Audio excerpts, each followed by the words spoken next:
Hello everybody, and welcome to a bonus episode of Twilight Zone episode reviews. It's not every day that you start off a review series with a bonus episode, but that's right.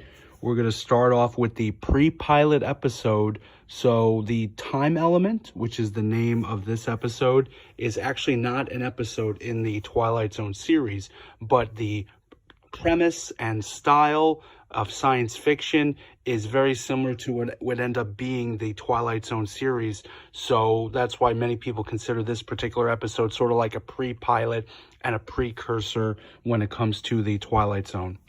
As far as the Twilight Zone series, it was an American television series that ran from 1959 to 1964 for 5 seasons, and it was 156 episodes, and it was created by Rod Serling, who was a playwright, a screenwriter, and he was also a producer. And he was someone from New York, and he was interested in radio shows and pulp fiction magazines, and he always liked sci-fi series himself.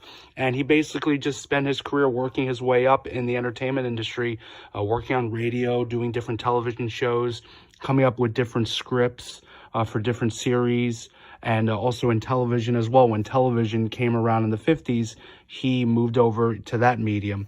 And he got his big break with 2 different television shows that he did, as far as it's like a movie special. One was called Patterns, and one was called Requiem for a Heavyweight. So those 2 things got him his big break as far as future, shows that he could do on television.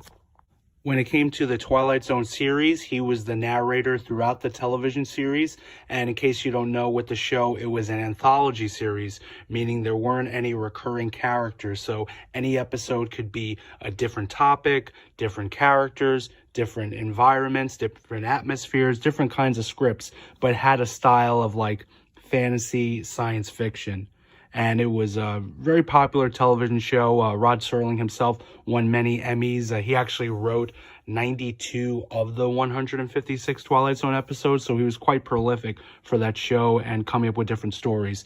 And the Twilight Zone would discuss different topics that are also relevant to the present day, things about racism and government and war and other topics as well.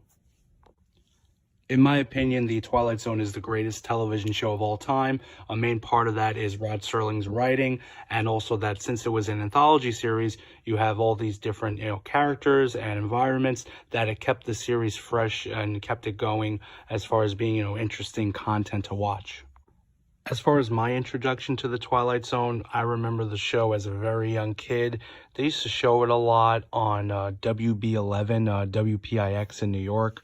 And one of the main episodes I remember is just this older man who had glasses, and he worked in a bank, and he loved to read books. So I think that's probably the most famous Twilight Zone episode out of all of them. And it ends up that one's called Time Enough at Last, and is played by Burgess Meredith. So I would just see different Twilight Zone episodes. Another one comes to mind is The Eye of the Beholder, was one that I remember seeing as a young kid. So I would see a couple of these episodes, and then later on you would see on cable that the Sci-Fi Channel would do a Twilight Zone marathon. So I always knew the show. It's a famous show. People love using the phrase, "Oh, I'm in the Twilight Zone." But later on, in my teenage years, I would say, is when I really started getting into it and watching all the episodes of the series and became a very big fan of it. With the Twilight Zone episode reviews, we're going to go over every Twilight Zone episode. We're going to do the pre-pilot now, and we're going to go all the way to the final episode, which was 156. We're going to go over the different scenes in each episode, give my opinions of it, and at the end, there'll be a review of 1 to 10 on the episode. Due to the success of Patterns and Requiem for a Heavyweight, Rod Serling was hoping to do a series on science fiction, so he wrote the Time Element teleplay, which CBS purchased in 1958, but it was actually shelved. But what happened was a producer named Burt Granite, who was a producer for Westinghouse Desilu Playhouse, which Desi Arnaz and Lucille Ball were involved in, actually wanted a Rod Serling script to be on this Playhouse television show. In the 50s, there were different television shows where they would do live plays and live stage acts on television, something he was looking forward to have something from Rod. So he actually found the time element script and wanted to use it on the show. So they ended up using it, the time element, and it was broadcasted on November 24th, 1958, and it begins with Desi Arnaz. And Desi Arnaz basically gives an introduction to the episode, that it was written by Rod Serling, and then we're taken into a psychoanalyst room, and a narrator is speaking, discussing what's going on. And it was kind of weird to hear a narrator that wasn't Rod Serling. If you're a fan of the Twilight Zone series, you're so used to Rod being the one do the narration. So there's two main characters in the scene and the episode. One of the main characters would appear on actual Twilight Zone episodes, and there's some other actors in this episode who we would also see on later Twilight Zone episodes. So the two main actors we see is William Bendix and Martin Balsam. And William Bendix, he plays Peter Jensen. And William Bendix was a film actor who did many movies. He was known for playing the blue-collar type of character. And an interesting thing with him is he was actually a bat boy when he was a kid for the New York Yankees during the 1920s. So he would see Babe Ruth hit many home runs, and he actually got fired from being a bat boy because he took up Babe Ruth's request for a large order of hot dogs and soda. See, you can't always do what you're told. And Martin Balsam, he plays Dr. Gillespie. And we would see Martin Balsam on two Twilight Zone episodes in the future, one of them being the 16mm Shrine and also the new exhibit. So we're told that the psychoanalyst office is in the present day in 1958. And basically with this scene, Peter Jensen is trying to see from Dr. Gillespie if there's something wrong with him. So he asks him questions, Dr. Gillespie, about Peter Jensen on his life, and he says that he's a bookie. And you could tell with this scene, you get like some of that Rod Serling sarcastic humor. You know, Rod Serling was such a great writer that he could do all different styles, but this was definitely one of them. And it was also interesting to see them smoking a lot of cigarettes. You know, this was a different time, you know, in the 50s where people didn't know the effects of cigarettes, and also they were promoting it and advertising it. Even on the Twilight Zone, Rod Serling, who was a big chain smoker, would promote different cigarettes for, you know, advertisements. I do find it interesting with this scene that Jensen, he's so suspicious of Dr. Gillespie, and he's the one asking him questions. Usually when you go to a psychoanalyst, they're the ones asking you, and, you know, you just stay quiet and answer them. So it has a different style when it comes to this kind of scene. And he's basically just saying to him that he has this recurring dream that's always happening, and it's the same dream and nothing changes, and he doesn't know what to make of it. So the next scene is basically Jensen giving exposition on what the dream is all about, this dream that keeps recurring to him that he's not sure why. So he's asleep, and then he wakes up, and he doesn't know why his room is the way it is. He sees a liquor bottle in it, and it looks like it's a mess. Or he doesn't even know which hotel he's at. He's just, you know, waking up, and he sees that he's in this hotel room for some reason. So basically he finds out that instead of being in New York, where he's from in 1958, that he's actually in Hawaii. It's a Hawaii hotel. He calls up the person at the front desk at the hotel, and they explain that it's the Hawaiian Imperial Hotel. And they also give him the date of December 6th as far as the date for that day. But he's confused by this because he had in his mind the last time that he's, you know, in New York, that's 1958, and that he believes it's October. So there's also a housekeeper in this scene, and he's just going nuts with this whole situation that, you know, it's supposed to be in 1958, New York, October, but she's saying it's December 6th in Hawaii. And so there's also a funny bit where he's just getting too crazy, and then she's like, as the housekeeper, like running away from him because she thinks like he's like a creep. So that part gave me like a smirk and like a laugh out of it. So that was good. After Jensen had called up the hotel to see if there was a bar, which there was, the next scene is him going at the bar. And there's another funny line where there's no seat at the bar. So then he's saying to the guy who's like the head in charge at the bar, he's saying, oh, if the president was here, would you give him a seat at the bar? Yeah, of course. Well, he's not coming in, so I'll take his seat. So I thought that was like a pretty funny line. And basically he's just at the bar trying to, you know, drink his troubles away. And he ends up speaking to this couple where the guy is a Navy officer. So they're, you know, a couple that are, you know, in love with each other, and they just recently got married. And in the bar, he also sees a picture of the former mayor of New York City, Fiorella LaGuardia. And so he was saying about how Fiorello LaGuardia was a good man because he's from 1958 and LaGuardia died in the late 40s. But then the bartender was saying that he is a good man because he knows him, that he's still alive. So he's confused by this. He doesn't understand, what the bartender is saying. And with the couple with the Navy officer, he's discussing about the U.S. Arizona because the Navy officer says that's a ship that he's on. And he has his knowledge that on December 7th, 1941, that ship sunk with the Pearl Harbor attack. So he looks at a newspaper, and that's what tells him what date he's in. And that's like a common theme in movies and television when anyone's trying to figure out the present day that they're in. If it's like time traveling, that they look at a newspaper. So he sees it says December 6th, 1941. So it is a day before the Pearl Harbor attack. And of course, when Jensen looks at the newspaper date saying December 6, 1941, he's going nuts and he can't believe it because he's supposed to be 1958 October.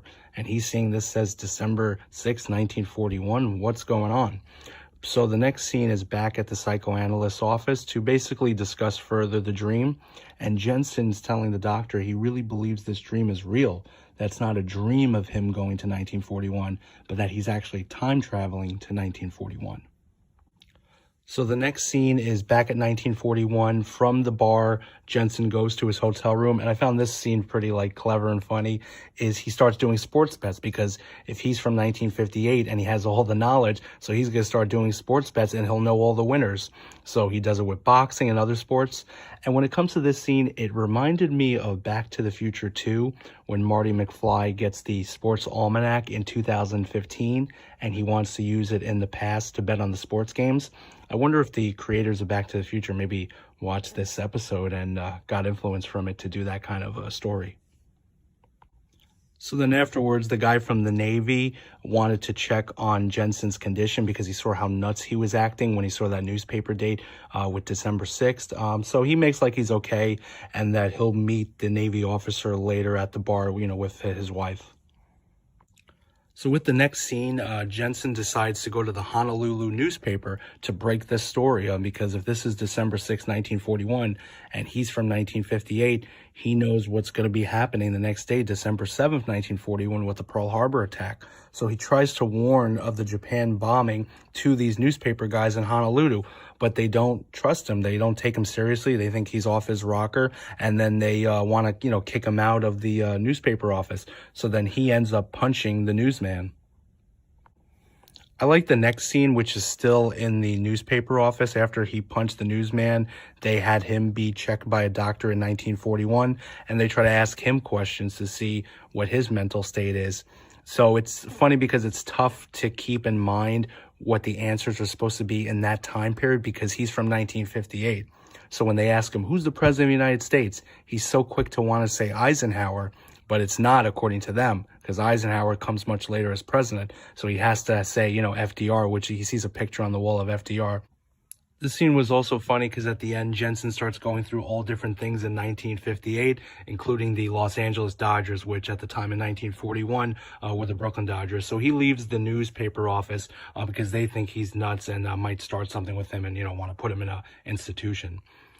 As far as the next scene, Jensen goes back at the bar and he meets up with the couple with the Navy officer.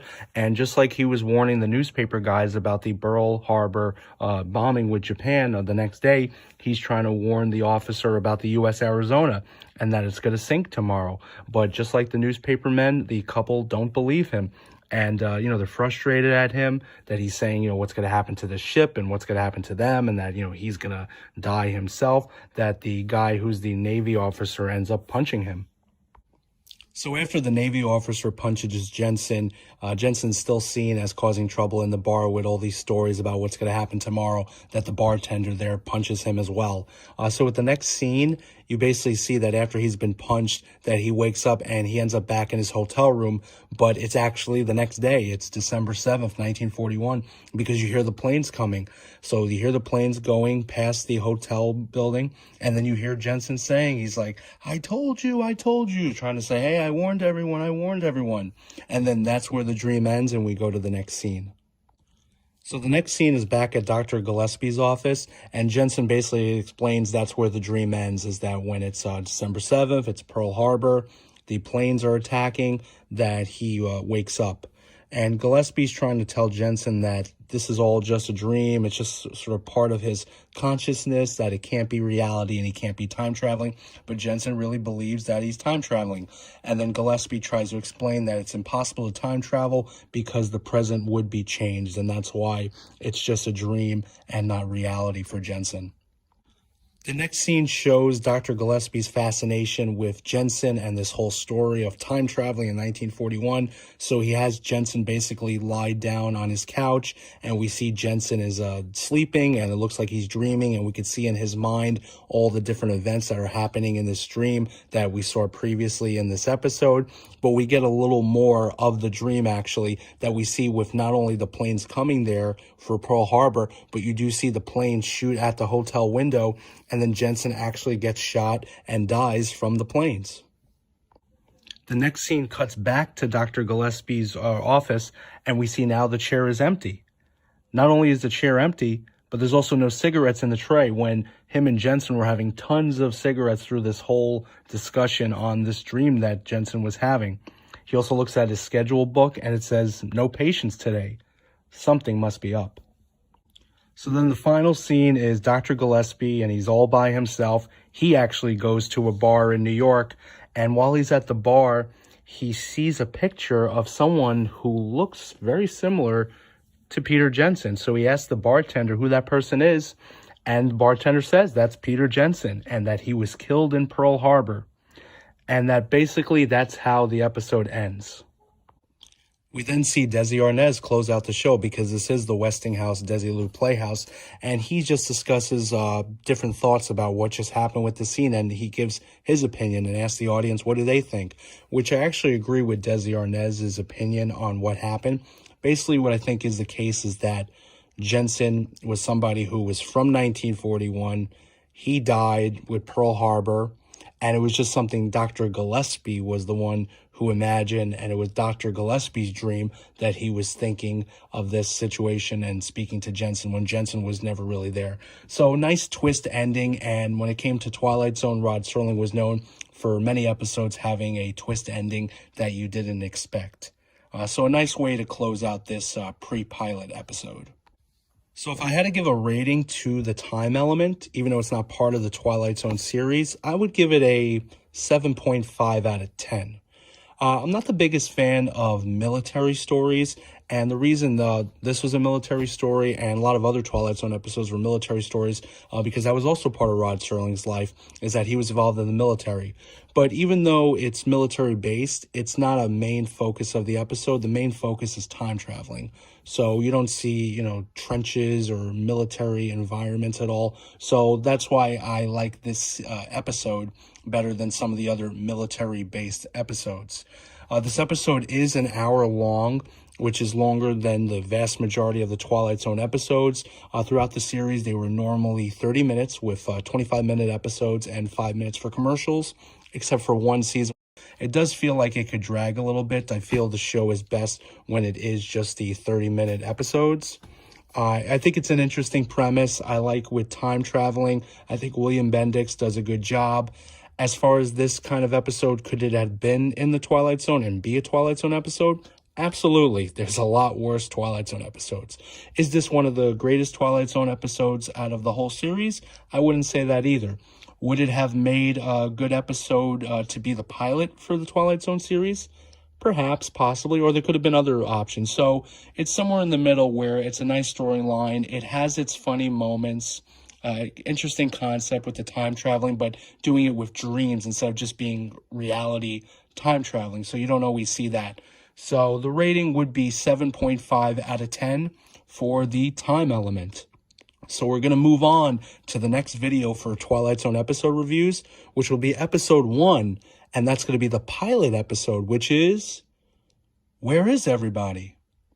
So we'll see you then, and we'll see you soon.